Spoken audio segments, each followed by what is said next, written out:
Well, the province plans to overhaul the way school boards operate across Ontario. There will still be trustees, but their ability to make changes will be very limited. Instead, much of the responsibility will fall to two individuals. A CEO will be in charge of the school's budget, and a chief education officer will oversee student achievement. This means trustees will be coming back to the Ottawa Carleton District School Board, but it will remain under provincial supervision, sparking questions about what role they will actually play. In the interim, and joining us now to discuss these changes is Ontario Education Minister Paul Calandra. Minister, thank you for being here. Why did you ultimately decide to keep school board trustees?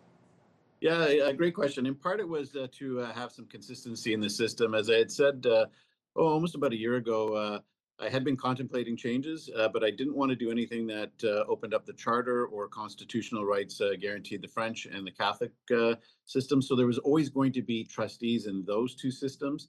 So it seemed a bit unfair, despite where I wanted to go. It seemed a bit unfair to have just the English public without trustees and the other two systems retaining their trustees. So that's why I've made that decision. But obviously, the powers of the trustees in the English boards, the English Catholic and public boards, have been greatly reduced as a result of the bill. Well, let's talk about a little bit of that. And as well, they will have Sure. a salary cap, meaning they might actually have to pay out of pocket for their election campaigns. Are you worried about limiting who will be able to afford to run? Is that a concern? I know. I mean, they can still do fundraising for their campaigns. We haven't taken that away. They will have a salary cap as trustees to a maximum of $10,000 honorarium in order to do that. Where we are saying is that any outside fees that previously the board would have been paying for association fees, we found in a number of boards, millions of dollars were going out of the education system to pay for any kinds of fees. The school board trustee association fees, the land surveyor fees, really awkward type of fees that we've been finding. And so we're saying, look, if you want to contribute to those types of associations, you can do so on your own. But dollars meant to be in education will be spent in education. Some parents still don't like this. They're concerned about trustees losing their decision-making power. How do you respond to parents? Look, it's just the opposite. We'll have a CEO who will be responsible, as you said, for the financial operations of a board, human resources, the capital programs, and budgeting. We'll have a chief education officer who will be in charge of academic achievement.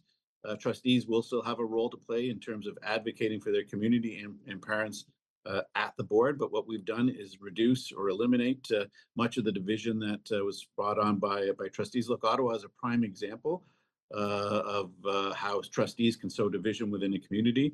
And since supervision has taken place, the Student Family Resource Office in Ottawa has been doing a great job of responding to parents' needs and addressing their concerns, as have the superintendents and teachers on the board. So I think we've struck a really good balance here to have a system that is really just fully focused on student achievement. So you like the way things are going at the OCDSB under supervision. You have said that it will continue until the budget is balanced. How long will that take? Will it still be under supervision as kids go back to school in September? Well, absolutely will be. And budget is balanced until it's back on track, until the reserves are at a point that they can be run in a sustainable way. And that is unlikely to change, frankly, before the election of new trustees this September, or excuse me, this October. So the board will still be under supervision for some time yet. Some of the current trustees say they're not going to want to run again, given the new rules. Are you okay with that outcome if it's a whole new group? Yeah, look, I am. I'm fairly certain that in a city the size of Ottawa, over 1 million people in Ottawa, that there are people that are going to want to put their name forward to be trustees. If we don't fill the positions because the board remains under supervision, then the Act allows the board to either fill those positions by appointment or to have a by-election to fill the seats. So I'm not worried about finding people who will want to remain involved in education, given the fact that the trustees themselves have told me that their main job and the thing that they like best is representing the community and parents voice at the board. That function still remains. Last question for you, Minister. A lot of French language students in this area. Why are French language boards exempt from some of these new rules?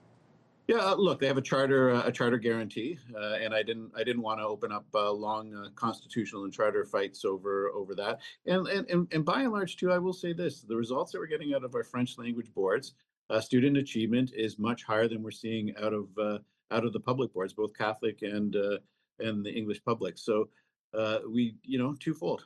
Achievement is where we want it to be.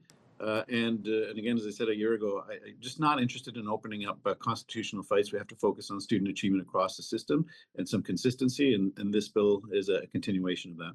Education Minister Paul Calandra, thank you for your time. Thanks for having me. Appreciate it.